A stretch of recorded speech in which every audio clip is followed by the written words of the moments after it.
Pessoal, motivação para os estudos. Eu contei um pouquinho para vocês essa semana, num story, que eu tive um professor na faculdade que me marcou bastante. Ele era um professor da área de análise sintática, gramática, essa coisa bem bruta da língua portuguesa. E eu lembro até hoje de uma cena em específico que teve umas colegas que foram mal na prova desse professor. Quando ele entregou a prova, ele falou para as colegas, né? E falou assim, para todo mundo ouvir, não foi privado, assim. Falou, olha, fulana de tal, nem me lembro o nome das colegas, né? A sua nota aqui foi muito ruim. E ele tinha um tom seco, assim, um tom áspero, bem, né, sisudo, carrancudo até. E as colegas responderam assim, professor, eu ando sem motivação para estudar, alguma coisa assim, no sentido mais emotivo da coisa. E ele imediatamente falou para elas assim, olha, esquece essa história de motivação, para de ir para a festa no fim de semana e trata de estudar. Assim, sério, seco, direto, né? E essa cena ficou bastante marcada para mim, no sentido de que, em primeiro lugar, será que está certo isso? Será que está certo simplesmente ignorar essa parte emocional dos estudos e dizer, não, o negócio é que tem que botar a bunda na cadeira, estudar e não tem mais nada que importe? Eu, para minha experiência como professor, eu sempre fui pelo outro caminho, na verdade. Eu fui pelo caminho de que o emocional é importante, sim, até porque eu me sinto como uma pessoa mais movida pelo emocional. Eu preciso ter essa motivação, eu preciso ter essa vontade, eu preciso ter um emocional, preciso estar legal para conseguir evoluir nas minhas coisas, né? Mas ao mesmo tempo, aquele professor carrancudo, sempre sério, sempre direto ao ponto, visto como grosseiro por algumas pessoas, inclusive depois desse episódio mais ainda, né? Ele era um dos professores com maior conhecimento técnico da área dele. Podia perguntar qualquer coisa para ele e ele ia te responder imediatamente, né, a respeito do conteúdo dele. Ele demonstrava um conhecimento de mundo muito grande, um conhecimento de gramática, que era a disciplina que ele dava, muito grande. E eu fiquei com aquela cena, né? Tempos depois, eu tive um professor de xadrez, um treinador de xadrez, para ser mais específico. Para quem não sabe, pessoal, eu jogo xadrez assim com um nível legal até. Se vocês olharem aqui, eu sempre, aqueles troféus todos ali em cima, e tem mais um monte, depois tem mais medalha, são troféus de xadrez. Eu já fui campeão estadual algumas vezes aqui no Rio Grande do Sul. Sou um jogador razoável assim de xadrez, já tive treinador, como é o caso desse que eu estou citando para vocês. Esse meu treinador é o Andrés Rodrigues. Ele é um dos melhores jogadores, um dos melhores treinadores da América Latina. Ele é muito bom mesmo. E às vezes eu dizia para ele, Andrés, hoje eu não tô com vontade, não tô motivado. E ele, tudo bem, então hoje a gente não tem aula. Eu quero você com vontade, eu quero você motivado. Se não tiver motivação, eu não quero ter aula. Eu acho primordial que isso exista.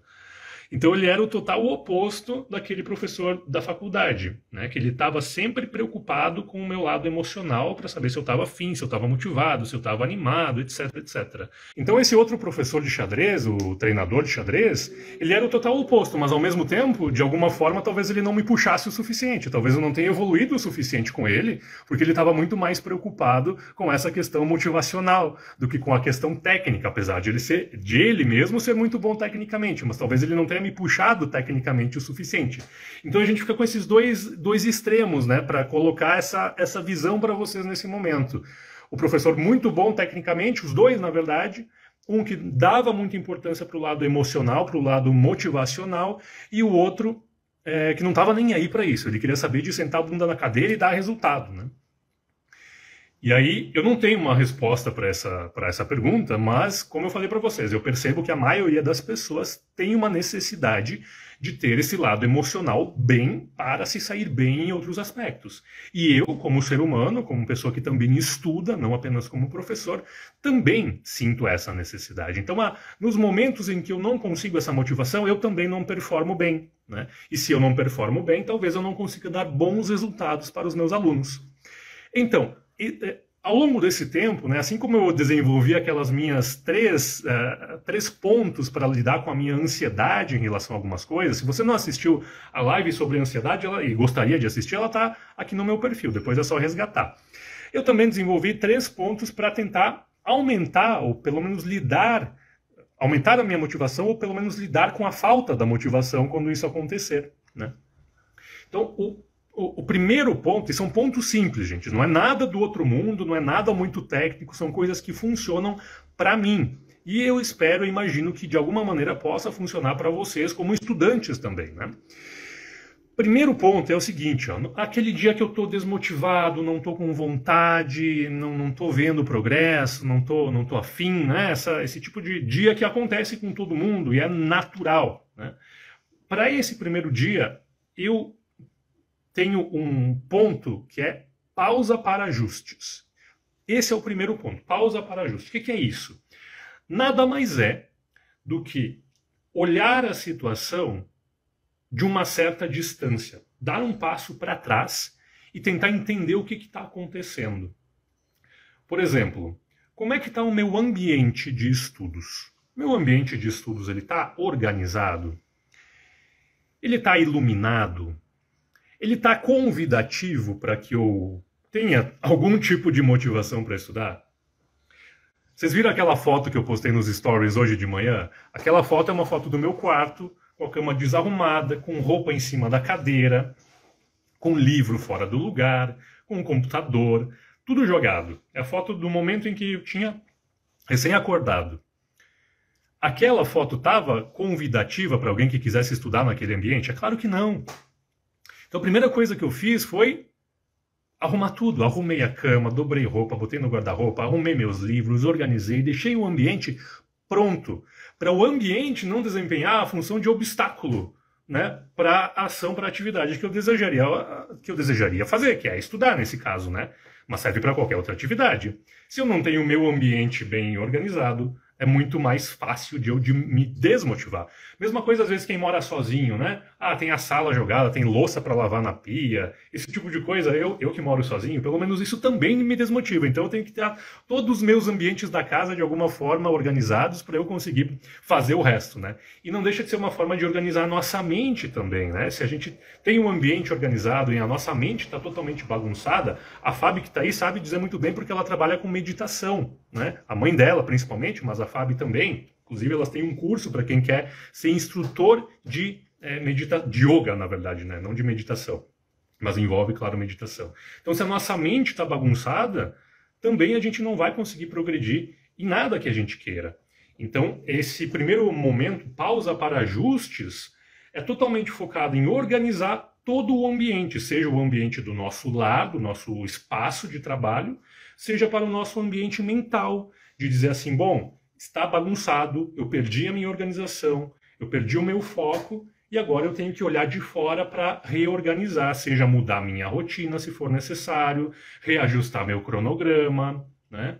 Aprender alguma coisa sobre meditação e yoga, por que não? Eu estou fazendo, Fabi, agora a meditação...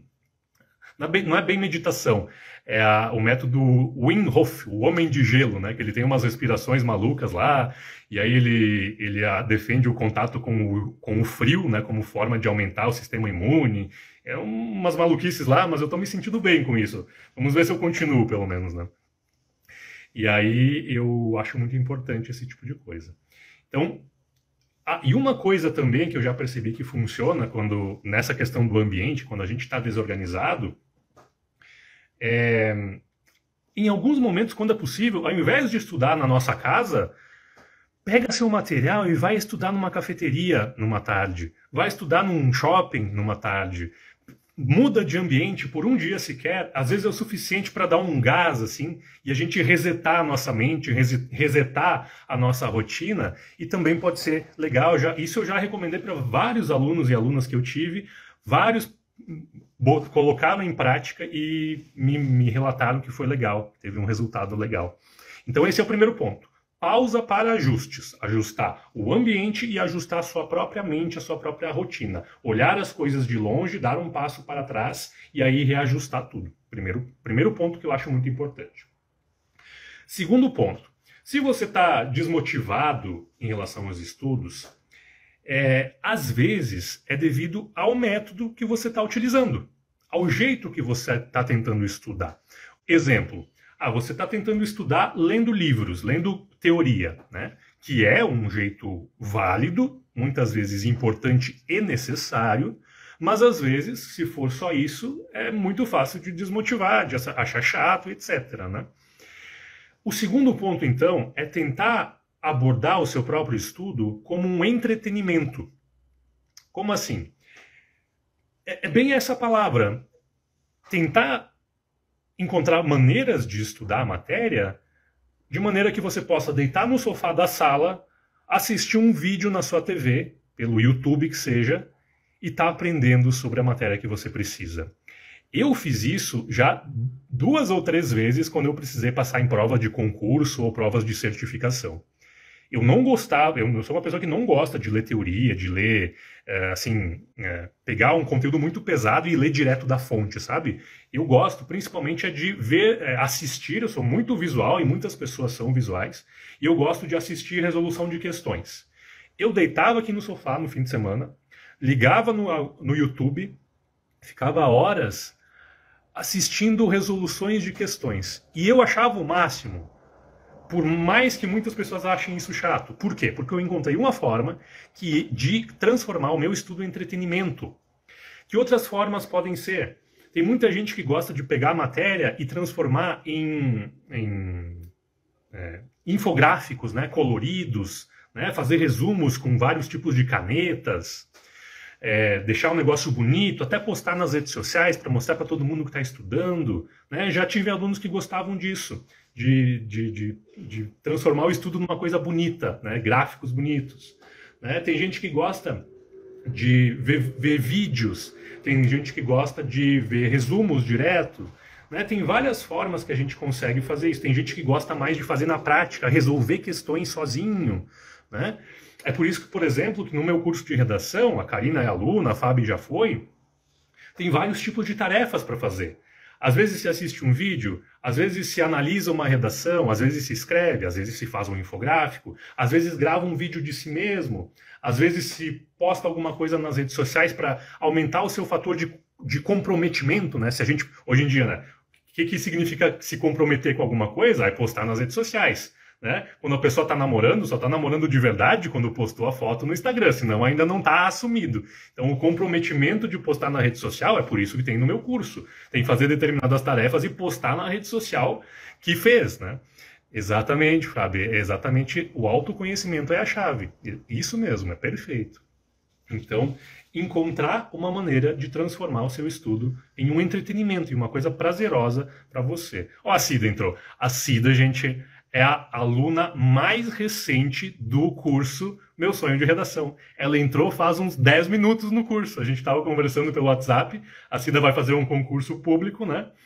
Então, 2 pilares até agora, gente. Pausa para ajustes, olhar as coisas de fora, né? Organizar o mental e organizar o ambiente e encontrar maneiras de estudar, de transformar o seu próprio estudo como um entretenimento, variando o tipo de atividade, né? Ver vídeo, executar tarefa, fazer questões, assistir análise de questões e assim por diante. Tem muitas formas, fazer resumos, fazer colorido, bonito, postar na rede social para mostrar o seu comprometimento e tudo isso.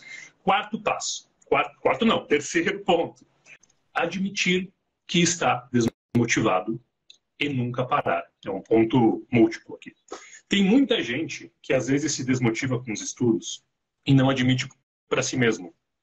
Porque acha que isso é uma fraqueza, acha que vai ser julgado, admitindo para outras pessoas, né? Mas, assim, vai se sentir inferiorizado se admitir para si mesmo: eu estou desmotivado, estou no momento de desmotivação, estou no momento de refletir, estou no momento de reduzir as minhas atividades, estou no momento de pausa, de reflexão.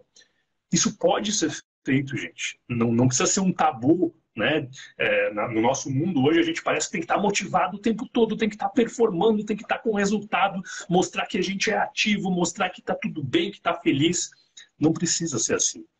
Pode simplesmente parar por determinados momentos. Mas eu digo assim, tentar nunca parar completamente. Por mais que a gente admita, que a gente possa admitir para nós mesmos que estamos no momento mais difícil, no momento mais de desmotivação, tentar fazer, aí vem junto com aquela tarefa das aquela ideia das microtarefas, né, para controlar a ansiedade. O que eu posso fazer nesse exato momento, por menor que seja, para estar 1 milímetro que seja mais perto do meu objetivo? Eu não preciso estar super motivado para isso. Mas se eu fizer uma questão sobre o conteúdo hoje e eu disser para mim, é isso que eu consigo fazer hoje, tudo bem. Mas eu não fiquei parado, pelo menos, né? Não dá para parar. Se a gente parar em um determinado momento, em um único dia, é mais difícil de voltar no dia seguinte. Agora, se a gente conseguir fazer aquela pequeníssima tarefa para só a gente se manter em movimento, admitindo que está desmotivado naquele dia e que no próximo dia a gente pode melhorar, é um momento também de atenção consigo mesmo. Tem aquela famosa frase que é atribuída ao Charlie Chaplin, né? Como é que é? Homens é que sois e não máquinas, né? Não, é o contrário. Não sois máquinas, homens é que sois. Né? No sentido que é isso mesmo, né? O Charlie Chaplin, ele era um crítico da questão da Revolução Industrial, né? Ele tem o famoso Tempos Modernos, aquele filme, para quem não assistiu, super recomendado, conhecimento de mundo para a redação, né? Nós não somos robôs, nós somos seres humanos e podemos estar em momentos de menor produtividade, menor motivação, maior ansiedade, maior medo, podemos, e temos que encontrar forma de controlar isso. Né? Então, eu acho que é um passo muito importante. Então, retomando os 3 passos. Primeiro, pausa para ajustes. Olhar para o meu ambiente ao redor e organizar. Organizar a pia da cozinha, se isso te incomoda, organizar o ambiente de estudo, se isso te incomoda, organizar a sua própria cabeça, a sua rotina, o seu cronograma, né? A sua questão interna também. Se for necessário, muda de ambiente em determinado dia, vai estudar num café, no shopping, em algum lugar para você resetar a sua rotina mesmo. Né? Isso pode motivar. Segundo ponto, transformar o seu estudo em entretenimento. Encontre formas de ser mais prazeroso. E isso é plenamente possível, ainda mais no mundo que a gente vive, no mundo de tecnologia, né, que nos dá tantas possibilidades novas, que a gente não fica mais preso a simplesmente ler a teoria, como já foi no passado, né? Eu peguei uma época, gente, na época de escola, em que a gente fazia pesquisa, trabalho de pesquisa, né, que não tinha acesso ao computador e internet. Eu sou velho desse jeito, né? E a gente pesquisava na famosa enciclopédia Barça. Era o Google da época. Se não tinha na Barça, provavelmente não existia. Era uma série de volumes, assim, tinha acho que mais de 10 volumes em ordem alfabética. Era uma enciclopédia que chamava isso, né? E aí qualquer coisa a gente tinha que pesquisar na Barça. Era organizada por verbetes. Dinossauros. Aí tinha lá o verbete dinossauro da Barça. Aí tinha alguma explicação sobre os dinossauros e tal. Né? Hoje a gente não está mais limitado somente a isso, ainda bem. Né? Muito bem. E aí o terceiro ponto, né, é a capacidade que a gente tem e pode de admitir que está desmotivado, que está num momento de maior desmotivação, de menos energia para aquilo.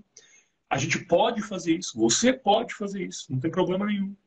Mas sempre buscar aquela microtarefa, aquela pequena coisinha que, apesar da sua desmotivação, você pode pegar 5 minutos do seu dia, fazer hoje e saber que aquela microtarefa está te colocando 1 milímetro a mais, 1 milímetro mais perto da direção do teu objetivo, para nunca parar. O importante é nunca parar.